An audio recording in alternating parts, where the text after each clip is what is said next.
Hemos orado, hemos puesto todo lo que estamos haciendo en manos de nuestro Señor Jesucristo. Aleluya. Y seguimos aquí pues en la iglesia Buenas Nuevas, de aquí cerca del metro de Alvarado, en Madrid. Gloria a Dios. Sí, Señor. Siempre orando, siempre buscando el rostro del Señor y nutriéndonos con su palabra. Amén. Gloria a Dios. Sí, En esta noche seguimos con el estudio de Apocalipsis en el capítulo 2, versículo 18. El mensaje a la iglesia de Tiatira. Volvemos a recalcar que este mensaje es para todas las iglesias, que no se trata de una iglesia en el tiempo, no se trata de una iglesia de la edad media, de la edad moderna, de la edad posmoderna, que es nuestra edad, este tiempo, sino que es para todas las iglesias representadas en cada una de estas, en el Asia Menor, las 7 iglesias del Asia Menor. Y dice la palabra del Señor en el capítulo 2, versículo 18, y escribe al ángel de la iglesia de Tiatira: el Hijo de Dios, el que tiene ojos como llama de fuego y pies semejantes al bronce bruñido, dice esto. Y como hemos dicho con las otras iglesias, escribe al ángel de la iglesia en Tiatira, es el encargado de llevar el mensaje, el responsable, el pastor, el presbítero, el anciano, el obispo, porque todas esas palabras aparecen en la Biblia, pero son sinónimos del que lleva la responsabilidad de guiar la iglesia. Amén. Escribe al ángel de la iglesia en Tiatira: el Hijo de Dios, el que tiene ojos como llama de fuego, es decir, el que es omnisciente y todo lo escudriña y todo lo juzga. Aleluya. Y pie semejante al bronce bruñido. Recordamos allá en el tabernáculo, que donde se colocaba el holocausto, las paredes estaban tapizadas con hojas de bronce, que no solamente representaban la decoración del tabernáculo, sino que también allí se quemaba el holocausto como sacrificio por los pecados. La diferencia entre el holocausto y la ofrenda era que la ofrenda podía ser compartida y comida, pero el holocausto simplemente se quemaba todo, y una vez que se quemaba se sacaba fuera del campamento y se enterraba, porque era la representación de haber quitado el pecado, haber ofrecido sacrificio por el pecado. De manera que los pies semejantes al bronce bruñido es también recordando lo que allá en el antiguo Israel se hacía. Dice: yo conozco tus obras y amor y fe y servicio y tu paciencia, y que tus obras postreras son más que las primeras. El Señor le reconoce que esta es una iglesia en crecimiento, ya que sus obras pasadas se han quedado cortas delante de las nuevas obras que se están haciendo. Es decir, es una iglesia que está creciendo, que están trabajando en el crecimiento y en la predicación del Evangelio y, por supuesto, la liberación de las almas. Vamos a leer Gálatas capítulo 5, versículos 22 y 23, que tienen relación, son versículos paralelos que tienen relación con estos dos versículos que estamos leyendo. Gálatas 5, 22 y 23. El que lo tenga lo puede leer. Gloria a Dios. Dice: además, el fruto del Espíritu es amor, gozo, paz, paciencia, benignidad, bondad, fe, mansedumbre, templanza. Contra tales cosas no hay ley. Fíjese entonces en este versículo 19: yo conozco tus obras y amor. Acabamos de leer que es un fruto del Espíritu Santo. Fe, fruto del Espíritu Santo. Amén. Y servicio y tu paciencia, fruto del Espíritu Santo.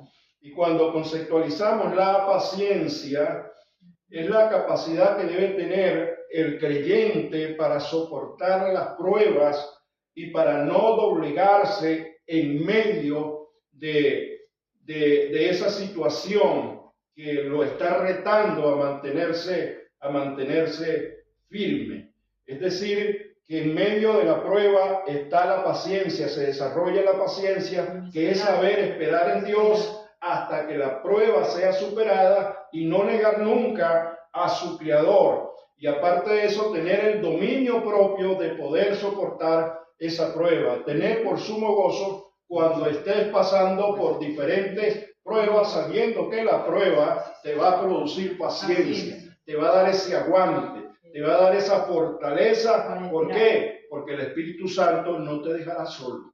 El Espíritu Santo te ministrará y allí tendrás dominio propio para que sobre todas estas cosas seas más que vencedor, o seamos más que vencedores. Amén. Por eso dice el 19, yo conozco tus obras y amor y fe y servicio y tu paciencia, y que tus obras postreras son más que las primeras. Es decir, las obras pasadas se han quedado cortas delante de las nuevas obras porque están creciendo. Y eso lo alaba el Señor.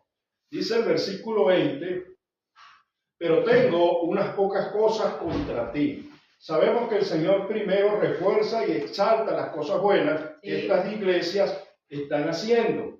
Pero, indudablemente, todo lo que el ser humano haga siempre tendrá errores. Por muy consagrado que seamos, a pesar de que tenemos el Espíritu Santo dentro de nosotros y en medio nuestro, siempre habrá el error humano porque tenemos una naturaleza caída.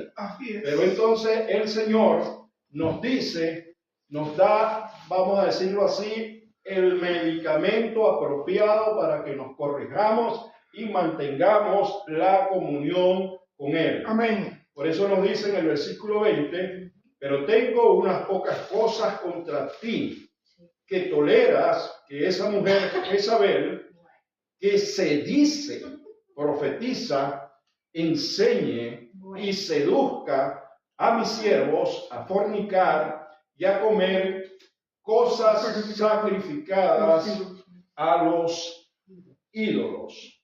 Y nosotros cuando vamos al Antiguo Testamento podemos ver que hay una Jezabel que fue esposa de Acán.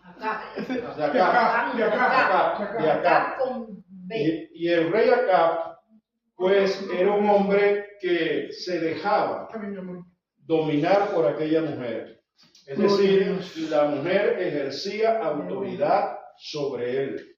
Ella era sacerdotisa de Baal.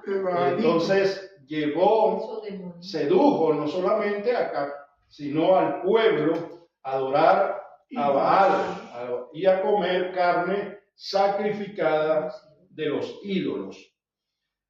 Cuando vemos en el Antiguo Testamento, en el hebreo antiguo, lo que quiere decir Jezabel, quiere decir él destruirá. Él destruirá, pero ese él en hebreo es Dios. Dios destruirá. Y cuando en el hebreo moderno, Jezabel quiere decir basura.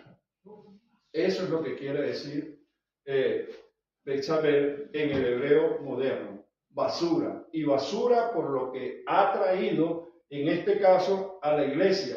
Pero aquella Jezabel del Antiguo Testamento tampoco escapó de haber llevado su basura al pueblo de Israel. Podemos ver entonces que hay lo que se llama el tipo y el antetipo. El tipo es un personaje, puede ser una cosa, puede ser un lugar que se proyecta desde el Antiguo Testamento hasta el Nuevo Testamento, provocando un antetipo.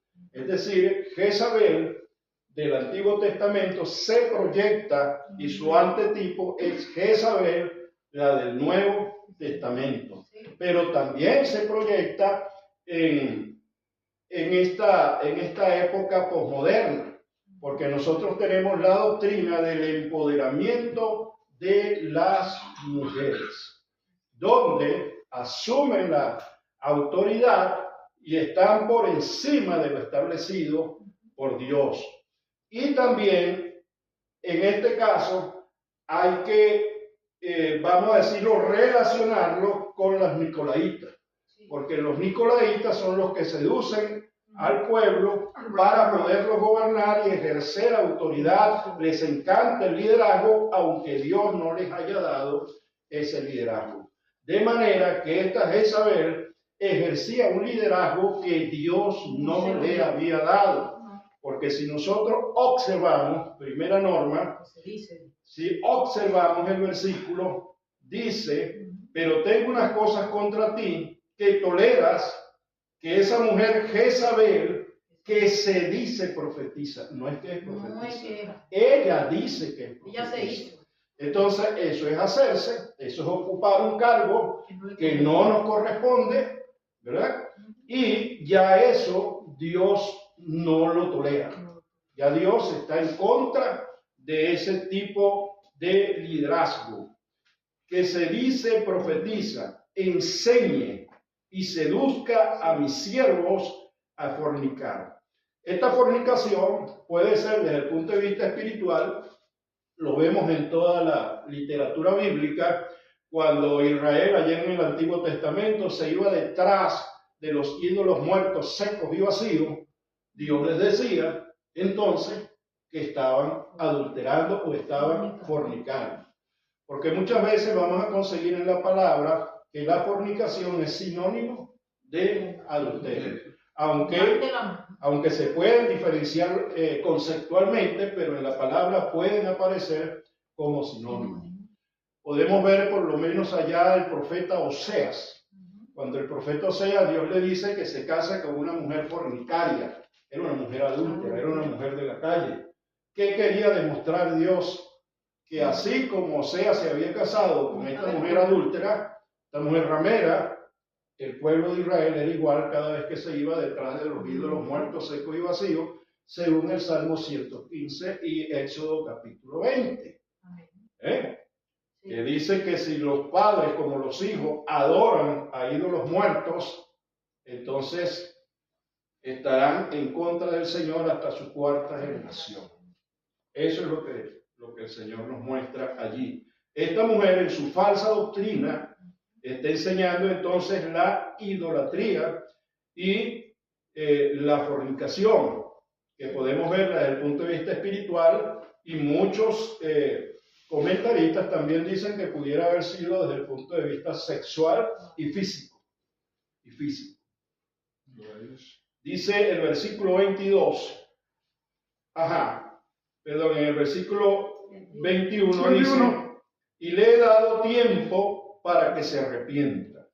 Ahí está la misericordia de Dios. Le ha dado tiempo para que se arrepienta. Nosotros hemos estudiado ya lo que es el arrepentimiento y que dice que todo el que se arrepiente, ¿verdad? Sus pecados le son perdonados. Y hemos citado allá Primera de Juan, capítulo 1, versículo 9, si confesamos nuestros pecados. ¿Quién es Él? El Señor Jesucristo. Fiel para perdonarnos, limpiarnos de toda maldad. Y dice la palabra que nos podrá presentar sin mancha y sin arruga delante del Padre. Pero el problema es que, hermano, la testarudez es pecado. Y lo dice la Biblia, aunque no tengo la cita exacta en la mente, pero sé que un día lo leí, que dice que toda testarudez es pecado. Toda testarudez es pecado. Es bueno buscar eso.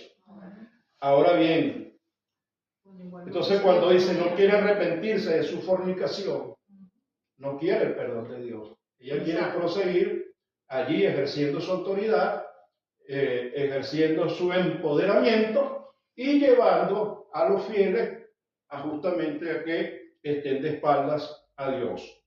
Dice el 22, he aquí, yo la arrojo en cama. Es decir, esta expresión la podemos interpretar como que entonces si no te arrepientes yo te voy a dar una enfermedad. Te llevo a la cama. yo te arrojo en cama. Y en gran tribulación a los que con ella adulteran, es decir, todo aquel que no se arrepienta, porque estamos hablando de estas 7 iglesias en los tiempos finales. Todo aquel que no se arrepienta pasará por la gran tribulación. Entonces dice, yo los arrojo en cama y en gran tribulación a los que con ella adulteran, si no se arrepienten, y lo vuelve a repetir por segunda vez, de las obras de ella. Es decir, que la culpable, ellos son copartícipes y por lo tanto están cosechando la paga del pecado.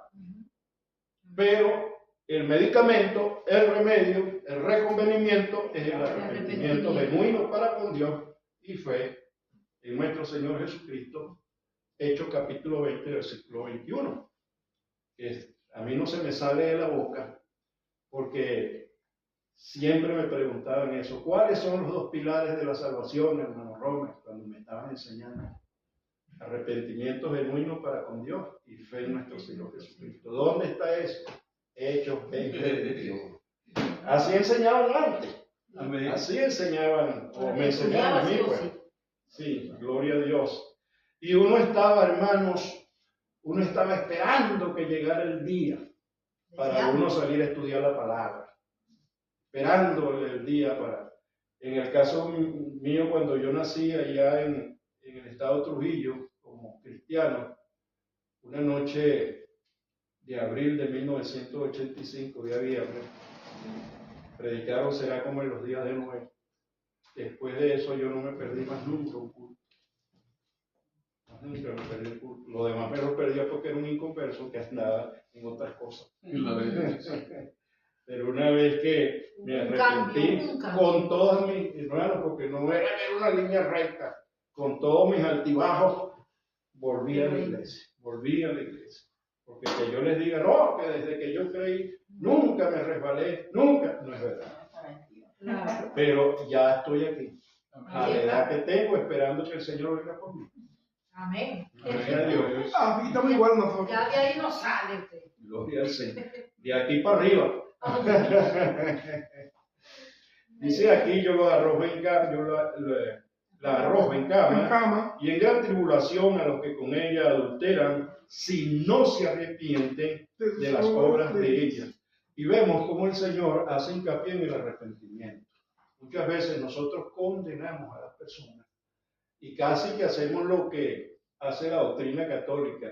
El pecado venial son los pecados más ligeros y el pecado mortal son los grandes pecados. Pues si tienes pecado venial o pecado mortal y no te arrepientes. Hay distintos rangos. En la iglesia católica es diferente. Sí, en la católica sí, y tú pagas para que te quiten el pecado también. Sí. Entonces se peca por obra, por pensamiento y por omisión. Entonces, todavía me acuerdo. Entonces, pero aunque el pecado tuviera rango, que no es la doctrina que la Biblia profesa, pero aunque tuviera rango, si no nos arrepentimos, estamos condenados. Hermano Romy, yo siempre digo que un pecado pequeño de una pulgada y un pecado del tamaño de un caballo son los mismos pecados para Dios. Son los pecados, es una mancha que tiene. Así es. Sí. Gloria a Dios. Dice el 23, y a sus hijos heriré de muerte. Los hijos son todos los que han creído en el estudio y en la doctrina de esa mujer que le ha dado la profetisa Jezabel, cuyo nombre en hebreo moderno se traduce basura. Cuando me puse a investigar sobre eso, me sorprendí. ¿Por qué? Porque es que el nombre muestra el carácter de la persona en la Biblia. En la Biblia. Entonces su nombre muestra el carácter que ella tiene en esta iglesia. Ahora bien, lo importante de analizar estas iglesias es que no ver eso como una cuestión remota ya del pasado. No. Porque nosotros mismos, seguro, estamos contemplados aquí. Claro. Ahora que muchas veces no querramos entender que nosotros ¿En estamos, cuál de ellas nos encontramos? no solamente en cuál de ellas, sino en qué características hay en nosotros individualmente. Ajá. Porque por eso es que el Señor está hablando a la iglesia y siempre nos da el remedio: arrepentimiento, arrepiéntete, arrepiéntete. Porque eres justo en su justicia. Sí. Allí no va a tener nadie excusa. Porque Él no quiere que el impío se pierda, Ajá. sino que todos procedamos al arrepentimiento. ¿Eh? De esa manera Dios es amoroso y no verlo como lo ve el mundo, como un Dios destructor. Porque si fuera por nosotros, bueno, cometiste esa falta, está listo, ya te destruí. Está en la mano de No le Dios, damos la del hombre. oportunidad. No le damos El hombre oportunidad. no tiene piedad. Qué bueno que Dios no es como nosotros. Sí. Por eso fue que David le preguntaron: Sí. ¿en qué mano quieres caer? ¿Entre las manos, en las manos de Dios o las manos del hombre? Prefiero caer en las La manos de de Dios. Dios. Tiene misericordia. Porque Claro. en Dios hay misericordia. Sí, porque hay una frase que dice que Dios aprieta, pero no ahorca, pero el hombre aprieta y te mata. No, hasta que te ves respirando, está ahí apretado. Sigue apretándote. Cuando te deja, No hay ya no misericordia, puedes. hermano. El hombre ve el sufrimiento que Y produce goza. en uno mismo Se individualmente, goza. en las relaciones interpersonales, en los trabajos, en las relaciones matrimoniales, en las relaciones de pareja. Y entonces uno de los dos, mientras más te aprieta, más lo hace porque quiere tu destrucción. Sí. Pero los hijos de Dios no podemos ser No, y así. goza como. Dice el versículo 23: y a sus hijos heriré de muerte, y todas las iglesias sabrán que yo soy el que escudriña la mente y el corazón. Yo soy omnisciente. Eso es lo que está diciendo el Señor. Y nada de esas cosas Es ajena. las voy a Ya pasar pandemia. por alto. No tendrá por inocente al culpable, ni pagará el justo por el impío. Gloria al Señor. Y a sus hijos heriré de muerte, y todas las iglesias sabrán que yo soy el que escudriña la mente y el corazón, y os daré a cada uno según vuestras obras. Ay, Fíjense una cosa: las obras no sirven para salvarse. no. Las obras sirven para galardón en los salvos Ujú. y para condenación en el impío. Pero aquí hay dos partes, para bien y para mal. Señor, Señor. En el salvo, pues las obras Sí. nos darán galardón. Seremos galardonados por las obras que hicimos mientras estábamos en el estuvimos cuerpo. aquí. Pero el impío, las obras lo Lo va a condenar. Lo Lo condena. condena. Sus obras malas. De hecho, hay dos libros. Dice que está el libro de la vida Y el libro de la muerte. y el libro de las obras de los hombres Ujú. que no recibieron a Cristo. Y serán juzgadas según sus obras. Que se abrirán los libros. Eso, no Y dice. otro libro fue abierto, que es el libro de la vida. Que es el- Claro, porque. Si Sí, dicen señor. los libros, porque hay uno más, hay más de los libros. Entonces dice el 23: y a sus hijos heriré de muerte, y todas las iglesias sabrán que yo soy el que escudriña la mente y el corazón, y os dará a cada uno según vuestras Obra, obras. gloria a Dios. Dice el 24: pero a vosotros y a los demás que están en Tiatira, ¿a cuántos no tienen esa doctrina? Entonces fíjese, en esta congregación hay gente salva y gente que si no se arrepiente, no es salva. Pero a vosotros y a los demás que están en Tiatira, a cuantos no tienen esta doctrina, la doctrina de Jezabel, y no han conocido lo que ellos llaman las profundidades De de Satanás. Satanás, yo os digo, no os impondré otra carga. Las profundidades de Satanás están formadas primero y principal por las falsas doctrinas. Sí. Número 2, por la persecución que hace el que no conoce a Dios, el impío, sobre los creyentes. Ese también es una profundidad de Satanás. Y por supuesto, como en esta doctrina que enseñaba Jezabel, les enseñaba a fornicar y adulterar, no solamente la palabra, sino también desde el punto de vista físico y sexual. Había de todo. Entonces eso también profundiza en cuanto a lo que Satanás quiere que se haga. ¿Eh? Por eso le dice el Señor que Caín era hijo del diablo, o hijo de Satanás, ¿verdad? Y le dijo también a los fariseos, se lo dijo públicamente nuestro Señor Jesucristo, que a veces le dicen a uno, hermano, no diga eso, cuidado hermano, tenga más tacto. Pero Jesucristo tenía una figura tan varonil que le dijo, ustedes, lo señaló, no se les escondió, no lo llamó aparte. Le dijo, ustedes, hijos de vuestro padre el diablo son, porque ustedes hacen lo que a él le gusta. Y se lo mandó a decir con alguien. Entonces, te mando un mandato, pero no se puede decir dice el versículo 24, yo os digo, no os impondré otra carga. Dice el 25, pero lo que tenéis, retenedlo hasta que yo venga. Y uno se pregunta, ¿y qué es lo que ellos tienen? Y va al versículo 19, cuando el Señor reconoce y le dice, yo conozco tus obras y amor, y fe y servicio, y tu paciencia. Eso es lo que ellos tienen como iglesia. Retengan eso porque eso es fruto del Espíritu Santo de Dios. Hasta que yo vuelva. Sí, Señor, hasta que yo vuelva. Gloria al Señor. Espérenme ahí, no se muevan. Dice el 26, al que venciere y guardare mis obras hasta el fin, yo le daré autoridad sobre las naciones. Ahora bien, vamos a buscar el Salmo capítulo 2, versículo 8 al 9. ¿Por qué? Porque Juan cita mucho del Antiguo Testamento y lo trae al Nuevo Testamento para corroborar que son los principios de Dios. Salmo, les dije, capítulo 2 del 8 al 9. 8 al 9.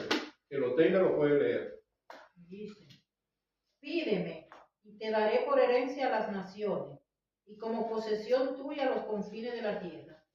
Quiere decir que los hombres, las personas, hombres y mujeres, niños y ancianos, que acepten a Jesucristo y lleven fielmente o se guíen fielmente por la palabra del Señor, ejercerán autoridad sobre las naciones. Vamos a leer Apocalipsis capítulo 22, versículo 16.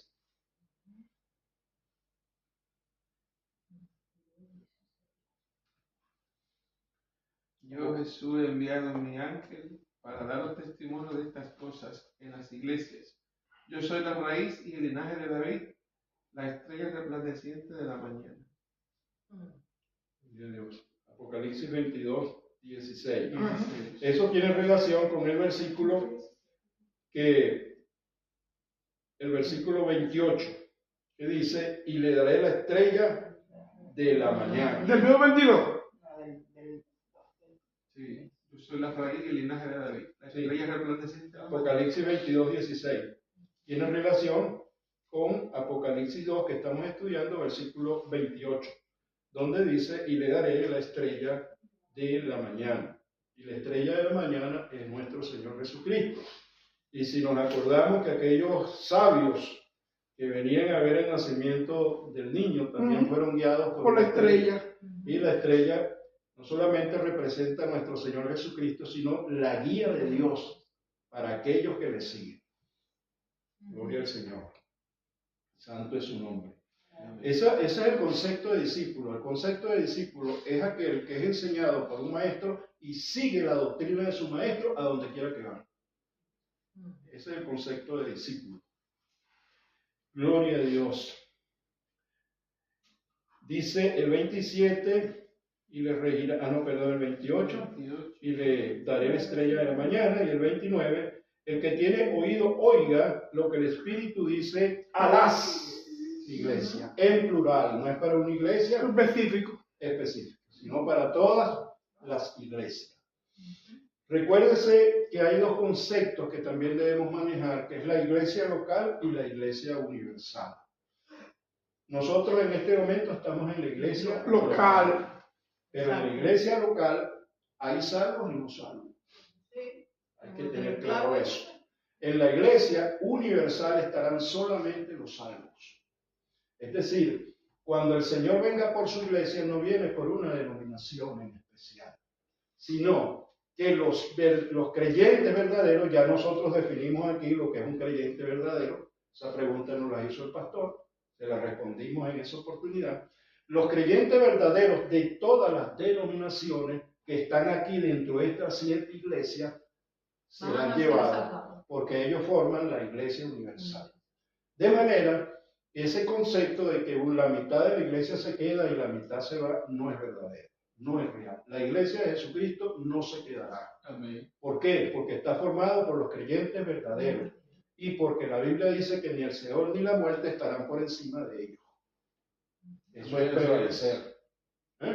Por eso, hermano Rubén, por eso que dice la palabra de Dios, el verso creo que es Malaquías, si no me equivoco, dice que el Señor en aquel día va a recoger sus escogidos de los 4 extremos de la tierra, o sea, que no es un solo sitio, de los 4 extremos de la tierra, y te lo va a llevar. Sí, eso podemos hacer esa aplicación, aunque cuando vemos que es el profeta Malaquías, se lo dice a Israel.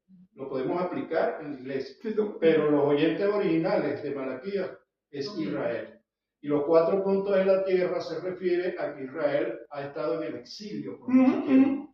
Y de allí, todavía, fíjense que con la guerra de Ucrania, en Ucrania viven muchos israelitas, o muchos judíos de la tribu de Judá. Pero con la guerra de Ucrania han tenido que emigrar hacia Israel. Igualmente en Argentina hay muchos judíos, tanto el judío prosélito, el que se ha convertido al judaísmo, o los que son descendientes de los judíos originarios que llegaron allí.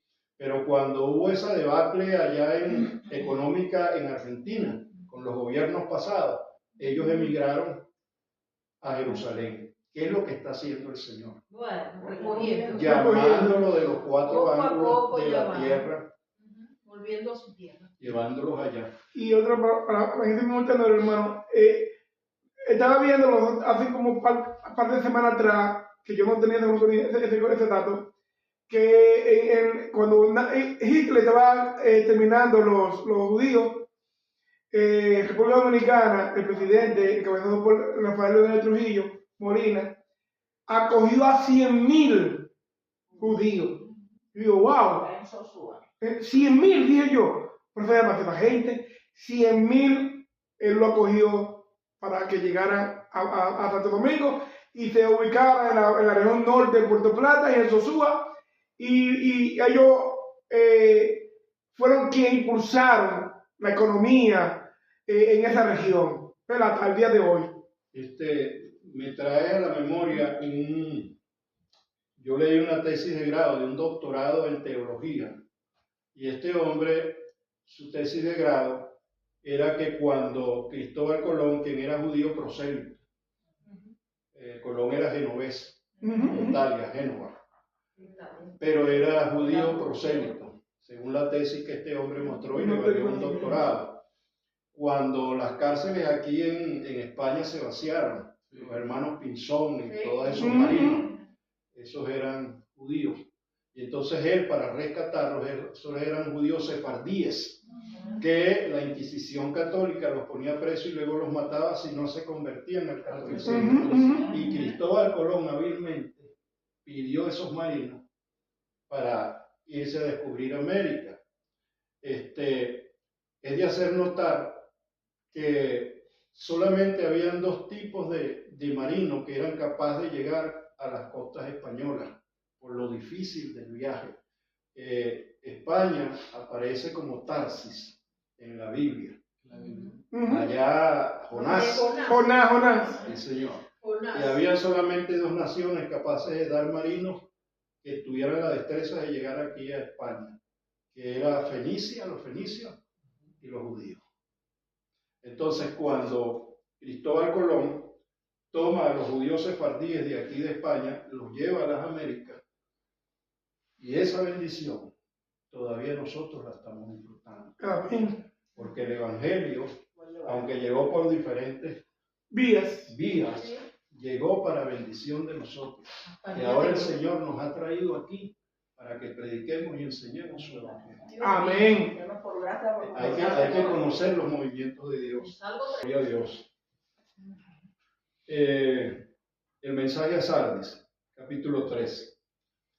Escribe al ángel de la iglesia en Sardis, el que tiene los siete espíritus de Dios y las 7 estrellas, dice esto. Sabemos que nuestro Señor Jesucristo, los 7 espíritus de Dios, es la plenitud del Espíritu Santo en él, y las 7 estrellas son los 7 pastores, los 7 principales o quienes responsables de las iglesias, que Él los tiene en el hueco de sus manos, los sostiene, los levanta, para la gloria de su nombre. Yo conozco tus obras, que tienes nombre de que vives y estás muerto. Entonces, cuando comenzamos en esta iglesia hay mucha gente que no es redimida ni es regenerada porque no son salvos. Eso es lo que les está diciendo el Señor. Por eso nosotros siempre hay dos conceptos que nosotros debemos diferenciar: lo que es la congregación y lo que es la iglesia. Aquí estamos todos congregados y en medio de nosotros todos congregamos está la iglesia. Amén. Yo conozco tus obras, que tienes nombre de que vives y estás muerto. Sé vigilante, y esa palabra tómenla en cuenta por lo que tengo que decir más adelante. Sé vigilante. Ser un vigilante es aquel que está siempre pendiente, que no duerme, que está velando, que está a la expectativa de lo que está pasando. Ajá. Sé vigilante y afirma las otras cosas que están por morir. Es decir, las pocas verdades que les quedan a ustedes en esa iglesia, afírmenlas.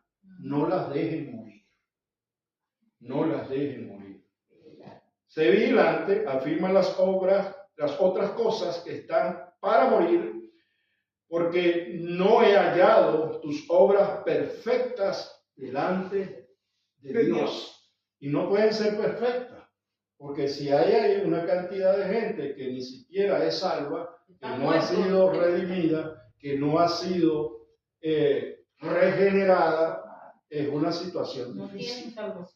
Y Jesucristo pues los enfrenta, porque en ese enfrentamiento es que debe salir la verdad para salvación. La gente dice, no, tenemos que unirnos, hablando de los ecumenistas, de unirnos, debemos unirnos en el amor, debemos unirnos en la verdad. Usted, mi hermano, si usted y yo profesamos la verdad bíblica de la palabra. Amén. Ahora, si usted profesa algo que no es la verdad de la palabra, no somos hermanos, no somos ni primos, no somos nada, ni vecinos, porque debemos estar unidos en torno a la verdad. Escribe el ángel de la iglesia en Sardis, el que tiene los 7 espíritus de Dios y las 7 estrellas, dice esto: yo conozco tus obras, que tienes nombre de que vives y estás muerto. Por supuesto, si están muertos en sus delitos y pecados, porque no han creído. Porque si no, no les dijera que están muertos. Están en su vieja vida. Sí, Señor. Sé vigilante y afirma las otras cosas que están para morir, porque no he hallado tus obras perfectas delante de Dios. Acuérdate, pues, de lo que has recibido, oído y guardado. Y guárdalo. ¿Qué es lo que han recibido? ¿Qué es lo que han oído? Y te dejo una cosa, porque te dejo una coma detrás y arrepiéntete, dice. Pero ya va. Sí, eso va. Ya va, porque el I es un conectivo. Yo tengo primero que dar el contenido de oído y guárdalo. Entonces la pregunta es, dice, lo que has recibido y oído y guárdalo. Están conectados. Entonces la pregunta es, ¿qué es lo que ellos han oído? La palabra ¿Qué de es lo Dios. que han recibido? La palabra de Dios. Y guárdalo quiere decir que no lo están haciendo. Ahora, ¿de qué se van a arrepentir? De su pecado y sus maldades, de sus obras que no guardan. ¿Por qué? Porque lo que han oído y lo que han recibido no lo han guardado, no lo ponen por obra. Y no lo ponen por obra porque no lo creen. Por eso tienes nombre de que vives y estás muerto. Y estás muerto. Por eso eso es indispensable, hermanos queridos. Y tal vez ustedes van a decir, pero el hermano Roman es fanático. Bueno, por eso es indispensable el estudio de la palabra de Dios, porque no hay otra manera. Sí. En el estudio, lo que aquí estamos haciendo es bidireccional, de aquí hacia allá y de allá para acá. Ni siquiera la predicación, porque la predicación es unidireccional y yo puedo quedarme con dudas porque no puedo preguntar. Exacto. Y me pueden decir algo que no es verdad. Y yo lo Tragártelo. hago y no le queda de otra. me queda de otra. Pero aquí, en el Pero estudio, aquí es justamente donde Lo nos contrario. ejercitamos para que la verdad sea afirmada La y duda. reafirmada. y la duda aclarada. Y la duda Disipada. aclarada, así disipada. ¿Ven? Sé vigilante, afirma las otras cosas que están para morir, porque no he hallado tus obras perfectas delante de Dios. Acuérdate, pues, de lo que has recibido, oído, y guárdalo, y arrepiéntete. Arrepiéntete. Ese ahí es un conectivo, conecta Sí. todo eso que se está diciendo ahí. Ujú. Pues si no velas, vendré sobre ti como ladrón y no sabrás a qué hora vendré sobre ti. Y ahora yo lo voy a llevar, porque fíjense que dice fe vigilante, vela, ¿verdad? Siempre ha hecho hincapié el Espíritu Santo repitiendo esas palabras. Ahora bien, dice, pero si no velas, Sí, vendré sobre ti. Entonces vamos allá a Ezequiel capítulo 3. Y en Ezequiel capítulo 3 está el capítulo 3, Aleluya. versículo de la atalaya. ¿Verdad? Capítulo 3. Capítulo 3, versículo 1, creo que al 5, porque lo estoy sacando aquí de la mente. Dice, me dijo, hijo de hombre, como come lo que hayas, come este rollo, y ve y habla a la casa de Israel.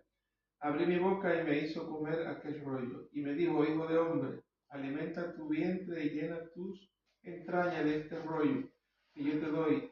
Y lo comí. Y fue a mi boca dulce como miel.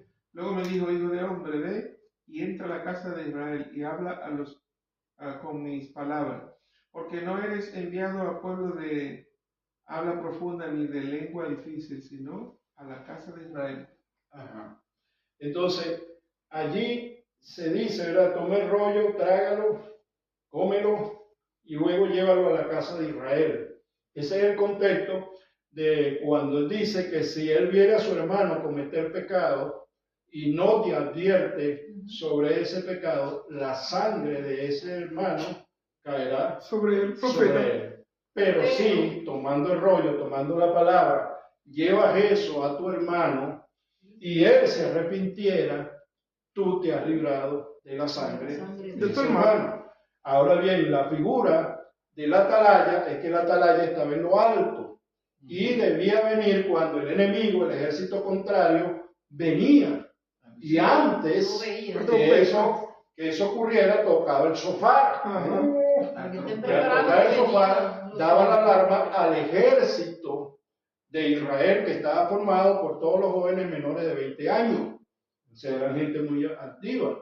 Y si el ejército fallaba, entonces se daba la alarma al pueblo para que las milicias que estaban formadas por todos los civiles que pudieran manejar un arma, trataran de enfrentar al enemigo para cuidar a los ancianos, las mujeres y los niños. Por eso el verso 16 dice, hijo de hombre, dice, y aconteció que al cabo de 7 días vino a mi palabra de Jehová diciendo, hijo de hombre, yo te he puesto por atalaya a la casa de Israel. Oirás pues tú la palabra de mi boca y los amonestará de mi parte. Ahora bien, entonces, si el atalaya no daba, porque no estaba vigilante, no daba la alarma, todos los muertos eran culpa de él y él tenía que ser ajusticiado. Venía sobre él. Tenía que pagar con su vida. El 18 también dice, cuando yo dijere al impío, de cierto morirá, y tú no le amonestares, ni le hablares, para que el impío sea persuadido de su mal camino, a fin de que viva el impío, morirá por su maldad, pero su sangre demandaré de tu mano. Pero si tú amonestares al impío y él no se convirtiere de su impiedad y de su mal camino, él morirá por su maldad, pero tú librarás tu alma. Ajá. Habrá librado tu alma. Entonces fíjese una cosa, si el atalaya se queda dormido, si el atalaya no da la Toque de alarma, trompeta. ¿qué le pasa a ese enemigo? Entra. Tiene como Ajá. sueño. Ajá. No. La pregunta, porque esto justamente es el paralelismo con el ladrón en la noche. Sí. La pregunta es, si el ladrón en la noche viene y le avisa a usted o da una alarma antes de entrar. No me avisa. Ya usted está percibido. Ah, Él no avisa. porque Dice- hay una discusión que se formó ¿Para quién es que viene? de para quién viene como ladrón en la noche Para que esté dormido. y dijimos Entonces, que era para todos. La palabra de Dios nos ilustra y nos exhorta y nos dice que si el ladrón, si el padre de la familia supiera la hora a qué hora viene el ladrón a minar su casa, No pues velaría No duerme. y no dejaría minar su casa, Esperando. porque lo está esperando. Ajá. Porque dice que en guerra avisa a nuestros soldados y si lo mata por descuidado. ¿Para quién entonces? Entonces, Para lo que duerme. Cuidado. pues si no velas, por eso le hice todo ese paseo por allá, por el atalaya. Pues si no velas, vendré sobre ti como ladrón y no sabrás a qué hora vendré sobre ti. ¿Sabes lo que está hablando? Porque le está hablando a las iglesias, Sí. del rapto de la iglesia. Ajá. Entonces, como ladrón en la noche no viene para todo el mundo. Como ladrón en la noche serán sorprendidos los que no están velando. ¿Quiénes son los que no están velando? Los que tienen nombre de que están vivos y están muertos. Y están muertos, ¿por qué? Porque no conocen la palabra de Dios, no la ponen por obra y no conocen las profecías, que son las que dan las señales para saber en qué momento vendrá el esposo. Allí es donde está el problema. Hermano, el día ni la hora lo sabemos, sí, no sabemos el día ni la hora, pero sí sabemos las señales que nos dicen los tiempos y la sazón. Sí. Primera a Tesalonicenses, capítulo 5, a la verdad, no es necesario que yo le escriba, le dijo Pablo, sobre el tiempo y las sazones, porque ustedes son hijos de luz y ustedes están preparados en eso. A ustedes no los sorprenderá como ladrón en la noche. ¿A quién les sorprenderá? A los que no están preparados, a los que no están velando, a los que no están vigilando. Las 5 vírgenes. ¿Estamos de acuerdo? ¿No? Amén, amén. Amén. Gloria al Señor. Gloria al Señor. 4. 4. Pero tienes unas pocas personas en Sardis que no han manchado sus vestiduras. Entonces volvemos al Antiguo Testamento, en el tabernáculo que nos está enseñando la hermana Ramona, que nos pregunta, hermano Rommel, y el lino blanco, que donde están las cortinas, ¿qué es lo que representa? Y dice la palabra, las acciones Justo de justas de los santos. de los santos. Amén. Entonces, pero tienen unas pocas personas en Sardis que no han manchado sus vestiduras, son salvos y santos. Sus vestiduras blancas, hermano. No han manchado sus vestiduras, Blancas. punto y coma. A mí no me pusieron aquí blanca, No, aquí dice en vestidura blanca. Pero más abajo. pero tiene unas personas, pocas personas en Sardis que no han manchado sus vestiduras. Vale, tiene razón. ¿Ah? Tiene razón. Ya se está pasando un poco. No, pero está bien que me corrija si meto algo que no es o me No, como es que algo que es que no es. usted no llegaba ya. Y andarán conmigo, ahora sí, Ajá. y andarán conmigo en vestiduras blancas, porque son dignas. Esos son los santos. Ahí hay un grupo que está muerto en sus delitos y pecados, pero hay un grupo que son santos, Amén. ¿ya? Que le pertenecen a la iglesia universal. ¿Ya? Ay. El que venciere será vestido de vestiduras blancas. Lo vuelve a reafirmar, las acciones justas de los santos. Ay. Y no borraré su nombre del libro de la vida, y aquí Amén. tengo que detener. Si tienen vestiduras blancas, ¿son salvos o no son salvos? Son salvos. Son salvos. Y si son salvos, ¿pueden ser borrados del libro de la vida? No podemos ser borrados. Porque esta es una afirmación. Como ustedes tienen vestiduras blancas, como ustedes son salvos, como ustedes son salvos, no lo borraré. Afirmo que no serán borrados del libro De la vida. Certifico. Entonces no queremos ser borrados. Entonces, bueno, mantengámonos La vestidura en blanca. santidad. Santidad. ¿Eh? Ay, Señor, ayúdanos siempre. Gloria a Dios. Fíjense la interpretación judía de este versículo. La interpretación judía, muchos judíos dicen, bueno, Dios tiene anotado a toda la humanidad en el libro de la vida. Dicen ellos.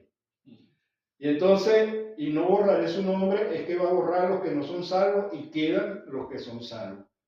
Pero si nosotros vamos al contexto del texto, dice que tienen vestiduras blancas. Y si Ya tienen está vestiduras blanco. blancas, son salvos. Sus acciones son santas, los acreditan. Entonces no pueden ser borrados del libro de la vida.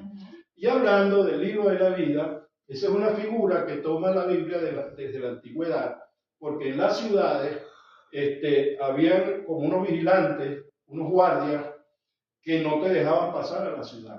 Tenían como una alcabala, no sé si en la República Dominicana le llaman un puesto militar.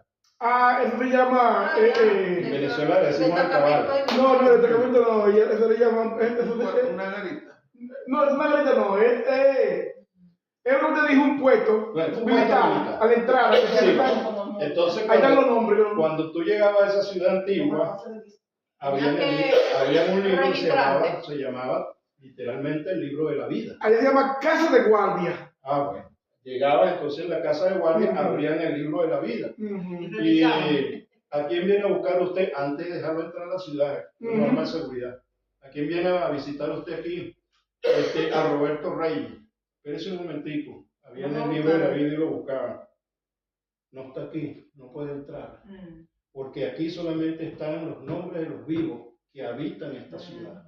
Empadronado ahí. Por eso es que dice que es el libro de la vida. Entonces la Biblia toma esa figura y la lleva a su inspiración. Porque Dios no es un Dios de muertos, es un Dios de vida. Y Amén. ahí solamente estarán y estaremos, por fe, escritos los salvos. Mi hermano, No, es tan así que cuando una persona fallece, pues lo sacan del sistema. O sea, ya esa de persona, baja, sí, lo ponen te de dan baja. de baja, De hecho, yo tenía que entregar esta cédula, porque esta es la cédula de mi padre. registrando, sí. A mí me hicieron no sé si está grabando. A mí Ujú. hacemos un paréntesis ahí y luego seguimos con el estudio. En Venezuela, el acta de función tiene una parte legal que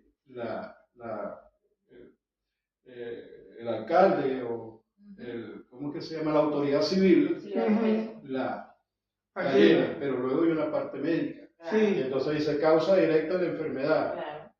hipertensión arterial, debido a insuficiencia renal crónica, Eso fue lo que le puse a comentar, de hecho. de insuficiencia renal crónica, debido a riñones poliquísticos. Y entonces firma el médico. Porque... Vamos. Me asusta la pastora. Versículo 5. El que venciere será vestido de vestiduras blancas, y no borraré su nombre del libro de la vida. Y confesaré su nombre delante de mi Padre y delante de sus ángeles.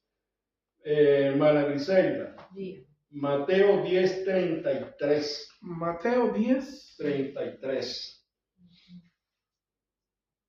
Y confesaré su nombre delante de mi Padre y delante de sus ángeles. Dice, y a cualquiera que me niegue delante de los hombres, yo también le negaré delante de mi Padre que está en los cielos. Señor, Hay mucha gente perdida. Señor, también le negaré. Aquí está lo inverso, ¿no? A lo que él Había decía, que un me- ejercicio en un entrenamiento que a uno le daban que se llamaba evangelismo explosivo. Y entonces uno le preguntaba a la persona, ¿por qué cree usted que debe entrar al cielo? Y la gente decía, bueno, porque yo he hecho buenas obras, porque yo he ayudado, porque yo he ayudado. he ayudado, Sí. he hecho bueno. Y entonces uno le decía, fíjese una cosa, cuando usted llegue al cielo, esa misma pregunta se la va a hacer el Padre. Jehová Dios, Yahvé, Yahweh, Elohim, Adonai, El Shaddai, como usted el título No que quiera aparece llamar. en la Biblia. Le va a preguntar, ¿por qué debo dejarlo entrar yo a mi cielo de gloria? Y usted puede poner todas las buenas obras. Pero eso en el no es libro la está causa. escrito. El mismo Padre le va a preguntar, ¿has aceptado a mi Hijo Jesucristo como Salvador personal? No, yo no. No sabía. No Y, puedes y entrar. también, y también consultarán el libro. Entonces uno De tomaba acuerdo, esa herramienta para que la gente cobrara conciencia por qué debe aceptar a Jesucristo en vida. Porque en el Seol, según dice Eclesiastés, los muertos no alaban a Dios. Amén. Entonces vamos, seguimos. El 6. El 6. El que tiene oídos, oiga lo que el Espíritu dice a las iglesias. Y esa expresión, pues, crean en lo que están oyendo a las iglesias. El mensaje a Filadelfia, en el versículo 7, escribe al ángel de la iglesia en Filadelfia. Esto dice el santo, el verdadero, el que tiene la llave de David, el que abre y ninguno cierra, y cierra y ninguno Abre. abre. Ay, ay, ay. Entonces, el simbolismo de la llave es la autoridad. Amén. Pero cuando dice la llave de David, cuando nosotros recordamos a David, ¿qué se nos viene a la mente?